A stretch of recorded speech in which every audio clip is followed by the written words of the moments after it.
Hiya and welcome back to my channel. Today I wanted to talk about resurrection. I was intending to do this closer to Easter, but then like I talked about last week, life was just too much. My mental state was not good and I was just like, I'm taking a break. I'm not going to worry about it for a while. And anyway, the whole point of this is that Easter applies to every day. So I guess it's appropriate that I'm doing this late. I was trying to think about resurrection on Easter, as you should. And really in the whole season leading up to it, I wish that there was more hype about Easter.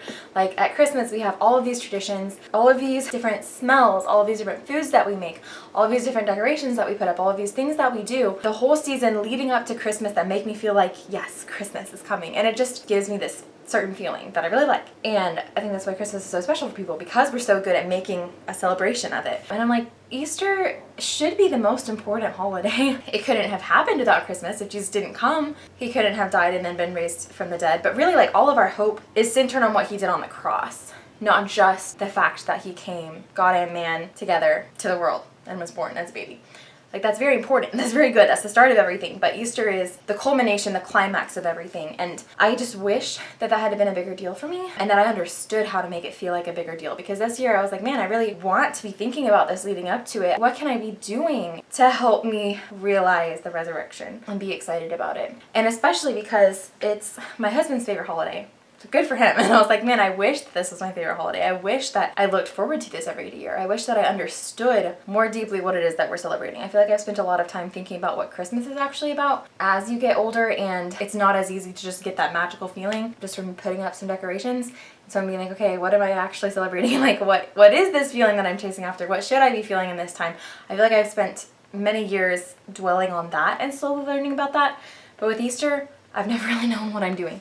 And so this year, in leading up to it, I've tried to think about it, tried to prepare my heart, tried to know what I should be feeling. But it's still hard when you come to the moment and it still doesn't really feel like very special or very impactful. And then there's the trap to be like, well, since my emotions didn't line up, it didn't mean anything to me, and it was useless and pointless, and I have to wait till next year, which is not true. I believe that God was doing something with my efforts, even if I don't feel like they accomplished what I was hoping for, and that it was good. The time that I spent just trying to think about what I'm doing. But that being said, it was more the day after that was really encouraging, because I still feel like Easter didn't particularly feel like anything special. Like, we got up and watched the sunrise and sang songs, and Gabriel gave a little talk, but I was still like, man, I really wish that I felt more invested right now. I wish that my heart was more present in this moment, and time is slipping away, and it seems to be time to go home, and like, this didn't really feel like anything super special. But so I was thinking about that the day after, and just remembering the truth that really Easter and the resurrection is something that should impact every day of my life, much more than just the one holiday, the one day. That it's a truth that I need to carry that changes the way that I live throughout the year. It's not just about this one season, it's like, all right, set it aside for 364 days until we come back to it. This is something that I should always be thinking about and always be seeking to understand better, and always be trying to orient my life around this fact that Jesus was dead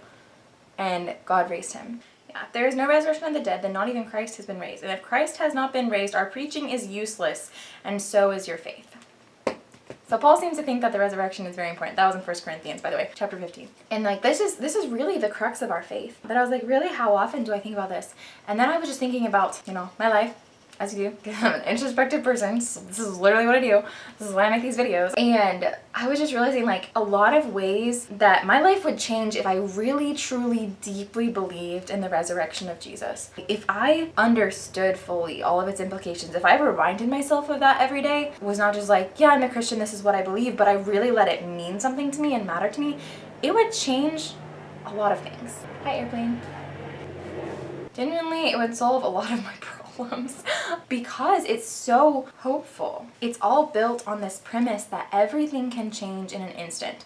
And that is so hopeful for me in my day-to-day life, because if one instant Jesus was dead, like dead, no hope, everything's lost, and then the next instant he was alive, like, who could have seen that coming? It's so crazy, the difference of like that tiny little space of time in which literally everything changed. And now we have hope, and now our faith is not in vain. That's what I see so much in my life, is so much death and hardship. And yet if I believe that Jesus was raised, that gives me so much hope, because I'm like, literally the next instant, out of nowhere, life and joy and resurrection could come here. Literally, God could change everything in the space of a breath, because that's who he is, that's what he does, that's how it happened with Jesus.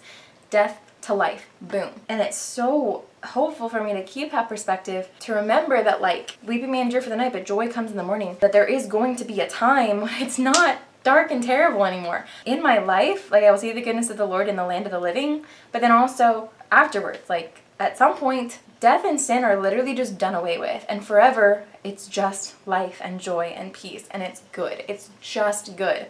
We never have to worry about when it's gonna be bad again, because it's like never. And so that's just so hopeful for me, like in the hard circumstances that I go through, like right now in this season of being attacked by fear, just to realize like, okay, but literally the next instant could be the end of that and the start of a new season. You just never know. We're just waiting on God to work a miracle, but we believe that he does, that that's how he does it. Death, life. And in things like when my mood is not where I want it to be, and I'm just not feeling good, and I don't know why. I'm sad or upset or restless or just not having it during my quiet time, and there's literally no reason, and that's frustrating. I can pray. I can trust God. I can set my heart on him. Any second, life can come through and things can matter to me again. I can have joy again. Like the words on the page before me can come alive to me. When before, a second ago, I was just really not interested and felt like this is stupid and I'm wasting my time and I'm ready to go do something else and eat my breakfast and start with my day. Like every moment I could have a beautiful encounter with God, even when I feel the furthest from that. And then that's so hopeful and so life-giving for the hard things that have happened to me, the ways that people have sinned against me, and like all of the sin that I see in the world, and thinking about like, gosh, my poor kids, how am I gonna raise them? And I'm gonna be so broken when they make these mistakes and when the world hits them in the face, when they lose their innocence. That's such a heavy, heavy weight on my heart. And yet, if I believe in the resurrection, I believe that Jesus' death paid for it all. When he rose, that was it. Death had lost, sin had lost, and ultimately, he lives. He is forever. All of these hardships pale in comparison to that. There is no sin that the cross cannot overcome. Nothing I've done that I can't be forgiven of, and nothing that anyone else has done to me that cannot be redeemed. So I don't have to be so upset about these things that have happened to me and so afraid of them happening again, so afraid of them happening to my kids, so afraid of the ways that they're gonna struggle and fall. Because I believe that Jesus is bigger. I believe that he conquered death and sin forever. And that's that. I believe in redemption. I believe that the goodness of the story that God is writing overwrites all of the hardship and all of the death and all of the brokenness and all of the sin of this world. I believe that when he said it is finished, it is finished. And so I don't have to worry about these things. And it's still a process of working through that fear, accepting that of like, okay, but God, you say that what you've done is greater than this and that your redemption is good and will leave nothing to be desired. But I know that that's true. And that's so comforting as I'm seeking to root out the last remnants of the fear and to trust that and to remember that every day, that he has overcome and that life is the ultimate end and his victory is final, and that there is nothing we can do now to change what he did on the cross. Nothing anyone can do that can pull me away from his promise of life and redemption. No sin that anyone commits against themselves, against someone else, is bigger than what he did on the cross. When he rose, everything changed. And I just find that so hopeful, and I want to understand that truth more and more deeply. That's something that I can latch onto and try to explore further. Before I was just like, I'm not sure I know what Easter is about. I don't know what I should be focusing on. I don't know what I should be thinking about during this season. But that's something that is very applicable to me. That's something that I can see how that applies to my life. And that's something I can explore in all of the days of the rest of the year. And something that I can celebrate more next Easter, and something that ought to change the way that I live every day. That is a victory that overcomes all of my mistakes. That is a confidence that can wash away all of my fear. That is a joy that overcomes the deepest sadness and the deepest hurt and the deepest regret. Now I'm just waiting for the day when we'll get to fully experience that redemption and get to see how God wipes all of our tears away. Not that he erases our memory of what happened, but he takes away the sting of it, and we understand fully what it is that he's done, and we are completely and fully satisfied with that redemption. And that's the truth of Easter, that's the truth of resurrection, and that's the way that I want to be living every day of my life. Thank you for watching, and goodbye until more interesting things happen.